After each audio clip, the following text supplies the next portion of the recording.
नमस्कार, आप देख रहे हैं मैं हूं आपके साथ नफीसा। न्याय की ये लड़ाई अब नार्को टेस्ट पर आ चुकी है। जी हाँ, पहलवान पहले ही कह चुके हैं कि नार्को टेस्ट होना चाहिए। पहलवान समेत बृजभूषण, जिन पर संगीन आरोप लगे हैं उन शोषण के, अब वही बृजभूषण चैलेंज करते हैं कि नार्को टेस्ट कराया जाए, लेकिन शर्त ये कि साथ में विनेश फोगाट और बजरंग पुनिया भी मौजूद हो, उनका भी नार्को टेस्ट कराया जाए। यानी कि लड़ाई पूरी नार्को टेस्ट पर आकर टिक चुकी है। पहलवानों ने क्या साफ कह दिया है कि सुप्रीम कोर्ट की निगरानी में नार्को टेस्ट होना चाहिए।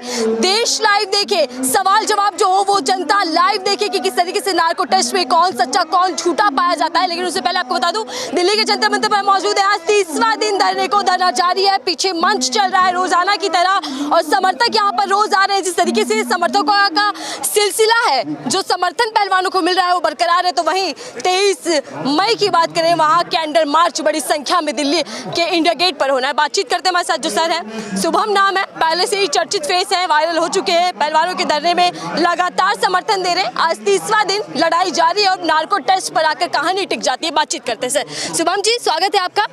लड़ाई इंसाफ की थी, न्याय से शुरू हुई, न्याय अभी भी मांग रही है महिला पहलवान, लेकिन जो कहानी है वो घूम फिर के अब नार्को टेस्ट पर आ चुकी है। क्या कहेंगे?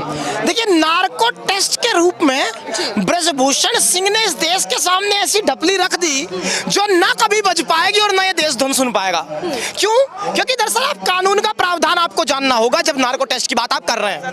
मैडम देखिए, नार्को टेस्ट दरअसल इस देश के मूल कानून का रूप नहीं है। वो फोरेंसिक साइंस के तहत डेवलपमेंट उसे मिली है और कानून उसकी सहायता लेता रहा है।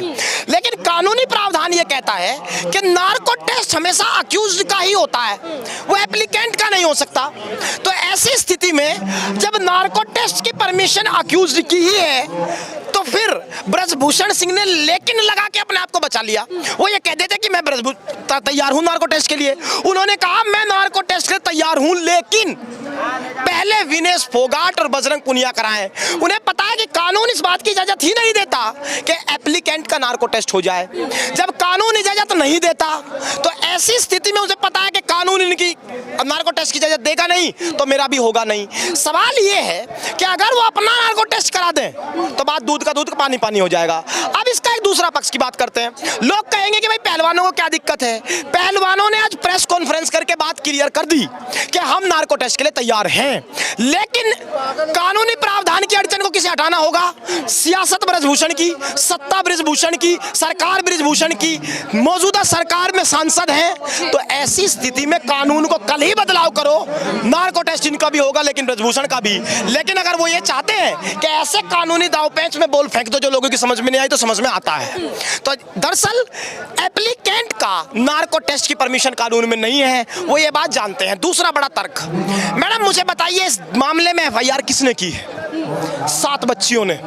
एप्लीकेंट कौन है? 7 बच्ची। अक्यूज कौन है? बृजभूषण। तो अगर मान लीजिए विनेश फोगाट का नार्को टेस्ट होता है, वो पॉजिटिव आए या नेगेटिव, उससे ये बात कैसे साबित हो जाएगी कि उन बच्चों के साथ अपराध नहीं हुआ? विनेश फोगाट आंदोलन का चेहरा है। कानून जानता किसको है? एप्लीकेंट को। तो न्याय उन बच्चियों को मिलना है। अगर ये कानूनी प्रावधान में बदलाव करके इस बात को तैयार हैं कि हम नार्को टेस्ट कराना चाहते हैं, ये बच्चियां सीता के रूप में, ये बच्चियां अग्नि परीक्षा देने के लिए तैयार खड़ी है, लेकिन देश को बहलाने की कोशिश नहीं करने देंगे गलत फैक्ट पेश करके। लेकिन सर, जो सिचुएशन अभी बनी पड़ी है, प्रदर्शन की बात करें, बृजभूषण जिस तरीके से बयान देते हैं, कविताओं के जरिए अपनी बात रखते हैं, अभी भी कह रहे हैं कि प्राण जाए पर वचन खाली ना जाए, यानी कि मैं अपनी बात पर अटल रहूंगा। जब दोनों ही तरफ से नार्को टेस्ट के लिए मान गए हैं, पहलवान भी बृजभूषण भी, तो क्या लग रहा है कि अब क्या होने वाला है? देखिए, बृजभूषण ने कहा रघुकुल रीत सदा चली आए, प्राण जाए पर वचन न जाए।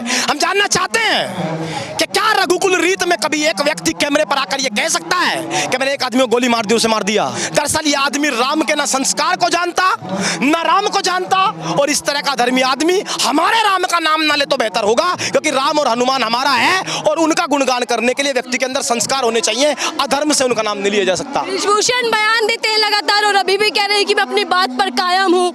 मैं विश्वास दिलाता हूँ देशवासियों को, जो वादा किया है कि मैं पाक साफ हूँ, जो आरोप है वो झूठे हैं, पूरा षड्यंत्र रचा जा रहा है। वो तो अभी भी इस बात का दावा कर रहे हैं ना। मैडम, बृजभूषण क्या है? बृजभूषण आरोपी भी, जज भी, पुलिस भी, भी, जांच समिति भी और कोर्ट भी। ब्रजभूषण सब कुछ कैसे बन सकता है? सबसे पहला काम, इस देश के कानून को अपना काम करना होगा। इस देश के कानून को ब्रजभूषण को गिरफ्तार करना होगा। ब्रजभूषण यहाँ कोई किसी तरह का प्रवचन नहीं चल रहा है कि यहाँ से हिंदू राष्ट्र का नारा तुम दे दोगे। ये जांच का विषय है और जांच तभी होगी जब कानून अपना काम करेगा। और कानून में सवाल मैडम मुख्य रूप से दो हैं। मुझे एक बात बताइए, पुलिस ने गिरफ्तार नहीं किया एफआईआर के बाद भी। पहली बात, अगर पुलिस गिरफ्तार नहीं कर रही है, पुलिस कह रही है कि हम कार्रवाई समय पर करेंगे। मैडम दो बातें हैं, इस देश में पुलिस पहले वो लिस्ट जारी करे जिस लिस्ट में एफआईआर के तुरंत बाद गिरफ्तारियां हुई हैं। अगर उन लोगों की गिरफ्तारियां हुई हैं एफआईआर के तुरंत बाद, तो पहले जेलों से उन्हें रिहा करो। इसका मतलब एफआईआर के तुरंत बाद अगर गिरफ्तार होना योग्य है, वैध है, तो फिर ब्रजभूषण का गिरफ्तार ना होना अवैध रहा होगा। और अगर यह अवैध है तो इसको भी गिरफ्तार करना होगा। एक समय पर दो कानून नहीं हो सकते। 99% लोगों की गिरफ्तारी एफआईआर के तुरंत बाद हो रही है, तो गिरफ्तारी इसकी भी करनी होगी। इसी के लिए हम अड़े हैं। लेकिन सर, आप कानून पर विश्वास नहीं कर पा रहे, आप सरकार पर विश्वास नहीं बना पा रहे, कैसे लड़ेंगे इस लड़ाई को? मैडम कानून काम कर रहा है। कानून पे विश्वास हमने छोड़ा नहीं, कानून ने हमें छला है। कानून के रूप में हमें समिति दी गई, 3 महीने में वो बीत गए, समिति ही भूल गई कि मैं समिति हूं। कानून पे विश्वास इसीलिए नहीं हो रहा है क्योंकि कानून अगर अपना काम करता तो एफआईआर तुरंत होती, सुप्रीम कोर्ट के कहने पर नहीं होती। इसलिए कानून के प्रति हमारा विश्वास कमजोर हुआ। बयान बड़ी चर्चाओं में चल रहा है, खून पसीने की मेहनत, संघर्ष पहलवानों का, जब वो पदक जीत कर लाते हैं, उस पदक की कीमत ब्रिजभूषण कह रहे हैं कि 15 रुपए में बिक जाता है। अगर वापस करना है तो धनराशि वापस कीजिए, इनाम राशि वापस कीजिए। उसको लेकर आपके मन में क्या है? मैडम इस तरह का आदमी इस तरह का बयान अगर दे रहा है तो कैसे दे रहा है? कल ये भी कह देगा कि तिरंगे का कपड़ा तो 3 रुपए मीटर मिलता है। तिरंगे का क्या मतलब हुआ? इस देश में क्या तिरंगे की कीमत उसके कपड़े से लगाई जाती है या उसके प्यार और सम्मान से लगाई जाती है? अगर पिछली 10 पीढ़ी भी गिन ले और आने वाली भी 10 गिन लेना, अगर ब्रजभूषण के परिवार से कोई ये 15 रुपए का ओलंपिक का मेडल लेकर आया हो तो उसका नाम उजागर करे। इसका मतलब 15 रुपए के इस मेडल की हैसियत ये है कि 20 पीढ़ी ब्रजभूषण सिंह की आज तक नहीं ला पाई, और ये 15 रुपए का मेडल पसीने से आता है, तपती धूप में तपने से आता है। ये 15 रुपए की मेडल इस तरह का कुकर्मी आदमी क्या जानेगा? तीसरी ये है कि कानून इतना कमजोर कैसे है कि आरोपी जिसको सलाखों के पीछे होना चाहिए था, इस देश को मीडिया में बैठ के उपदेश दे रहा है। जब तक कानून कमजोर है, कानून के कमजोर होना इस देश को चिंता का विषय है। इस तरह के 70 बाहुबली आए और आकर चले गए, लेकिन कानून को मजबूत करने के लिए हम यहाँ हैं और कानून को इतना मजबूत करके जाएंगे कि कोई अनजान बेटी भी अगर एफआईआर कराना चाहेगी तो इस देश का कानून कभी अपने एक सांसद को बचाने के लिए इतना कमजोर निकल कर नहीं आएगा। ये हम तय करके जाएंगे।